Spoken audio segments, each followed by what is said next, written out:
রাষ্ট্রবিজ্ঞান pol science. আজ এই চ্যানেলে আমার প্রথম ভিডিও। যদি তোমাদের অনেক ভালো লেগে থাকে এবং কিছুটা হলেও উপকার হয়ে থাকে কমেন্ট করে জানাবে কেমন। তো রাষ্ট্রবিজ্ঞান কী? Pol science. রাষ্ট্রবিজ্ঞান কী? রাষ্ট্রবিজ্ঞান অবশ্যই একটা সামাজিক বিজ্ঞান। এখন যদি বলো রাষ্ট্রবিজ্ঞান বলতে কী বোঝো, রাষ্ট্রবিজ্ঞানের সংজ্ঞা কোনো একটা ছোটোখাটো একটা লাইনে দেওয়া তো সম্ভব নয়। রাষ্ট্রবিজ্ঞানের সংজ্ঞা অনেক বড় এবং বিভিন্নজন বিভিন্ন রকমভাবে রাষ্ট্রবিজ্ঞানের সংজ্ঞা দিয়েছে। তো আমরা যদি বলি রাষ্ট্রবিজ্ঞান কী, তো প্রথমে আমরা একটা সময়কাল হিসেবে ধরে নিতে পারি যে এতটা সময় থেকে এতটা সময় কিভাবে রাষ্ট্রবিজ্ঞানকে দেখা হতো, মানে সময় অনুসারে ভাগ করে নিতে পারি। আবার রাষ্ট্রবিজ্ঞানকে আমরা দৃষ্টিকোণ থেকেও বিভিন্ন দৃষ্টিকোণ থেকে যেভাবে বিচার করা হয়েছে সেভাবেও দেখতে পারি। প্রথমত রাষ্ট্রবিজ্ঞানকে যদি আমরা বলি অবশ্যই একটা সামাজিক বিজ্ঞান এবং অবশ্যই রাষ্ট্রবিজ্ঞান একটা গতিশীল বিজ্ঞান, তাই তো। প্রথমে একটা সামাজিক বিজ্ঞান এবং দ্বিতীয়ত আমরা বলতে পারি এটা একটা গতিশীল বিজ্ঞান, কারণ এটা সব সময় স্থায়ী নেই, যত দিন যাচ্ছে এর মধ্যে বিষয় আরও অন্তর্গত হচ্ছে এবং এর পরিধি ক্রমাগত বেড়েই চলেছে, এটা আমরা বলতেই পারি। তাহলে আমরা প্রথমেই আসবো রাষ্ট্রবিজ্ঞান কী সেটা, তাই তো। প্রথমে আমরা বলছি রাষ্ট্রবিজ্ঞান।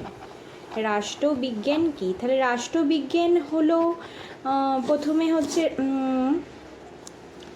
হচ্ছে দেখো রাষ্ট্রবিজ্ঞান। তো রাষ্ট্রবিজ্ঞান একটা সামাজিক বিজ্ঞান, তাই তো। রাষ্ট্রবিজ্ঞান একটা সামাজিক বিজ্ঞান।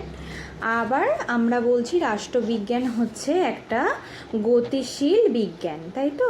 গতিশীল বিজ্ঞান হলো। এরপর আমরা এটাকে ভাগ করছি সময় অনুসারে, সময় অনুসারে, ঠিক আছে, সময় অনুসারে। আর আমরা ভাগ করে নিচ্ছি বিভিন্ন দৃষ্টিভঙ্গি থেকে কিভাবে রাষ্ট্রবিজ্ঞানকে দেখা হয়েছে, ঠিক আছে, কিভাবে রাষ্ট্রবিজ্ঞানকে দেখা হয়েছে। তো সময় অনুসারে যদি আমরা দেখি, মানে বিংশ শতাব্দীর পূর্বে যদি আমরা দেখি, তখন আমরা দেখতে পারবো প্রথমত দেখছি কি বিংশ শতাব্দীর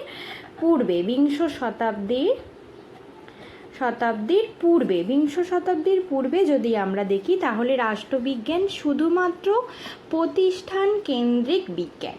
মানে রাষ্ট্রবিজ্ঞানের যে সমস্ত বিষয় নিয়ে আলোচনা করা হতো সেটা ছিল শুধুমাত্র প্রাতিষ্ঠানিক বিজ্ঞান, মানে ইনস্টিটিউশন কেন্দ্রিক যে আলোচনা এর অন্তর্গত ছিল।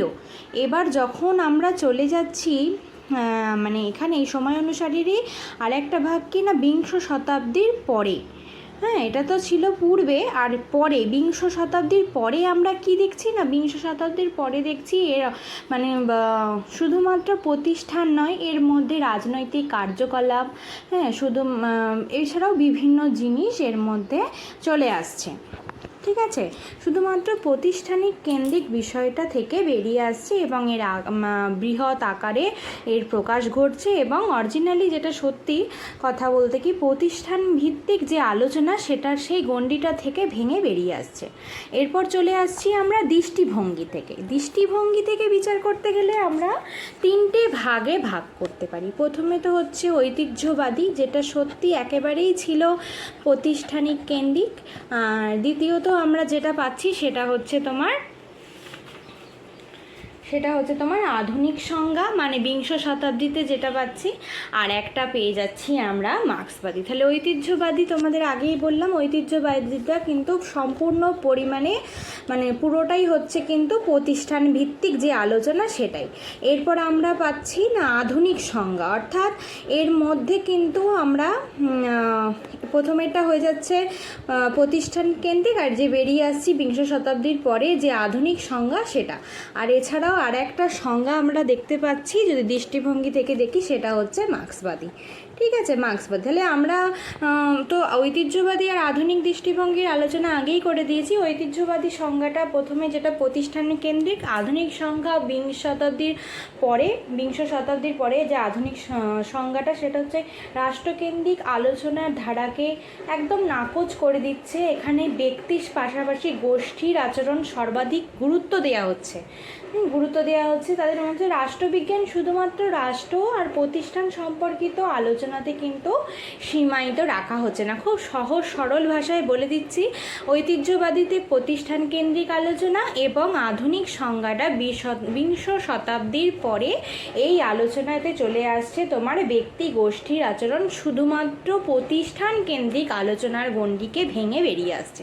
আর মার্ক্সবাদী আলোচনা কি আমরা জানি, তাও আবার বলছি, শ্রেণী সংগ্রাম, শ্রেণী সম্পর্ক আর শ্রেণী সংগ্রাম সম্পর্কিত বিচার বিশ্লেষণ হচ্ছে রাষ্ট্রবিজ্ঞান। অর্থাৎ মার্ক্সরা যেটা মনে করে, মার্ক্সবাদী রাষ্ট্রবিজ্ঞান মানে সমাজের শ্রেণী সম্পর্ক এবং শ্রেণী সংগ্রাম সম্পর্কিত বিচার বিশ্লেষণ হচ্ছে রাষ্ট্রবিজ্ঞান। ঠিক আছে, তাহলে আজকে আমরা যদি আলোচনাটা খুব ছোটোভাবে করলাম, রাষ্ট্রবিজ্ঞান কি না, রাষ্ট্রবিজ্ঞান একটা সামাজিক বিজ্ঞান, দ্বিতীয় হচ্ছে রাষ্ট্রবিজ্ঞান একটা গতিশীল বিজ্ঞান। ঠিক আছে, এবার যদি বলি রাষ্ট্রবিজ্ঞানের সংজ্ঞা দাও, তাহলে আমরা দুইভাবে আলোচনা করতে পারি, একটা সময় অনুসারে ধরে আর একটা হচ্ছে দৃষ্টিভঙ্গি অনুসারে ধরে। সময় অনুসারে ধরে আমরা পাচ্ছি 20 শতাব্দীর আগে কি সংজ্ঞা ছিল কি না, মানে কিভাবে আমরা রাষ্ট্রবিজ্ঞানকে দেখতাম আর পরে কিভাবে দেখতাম।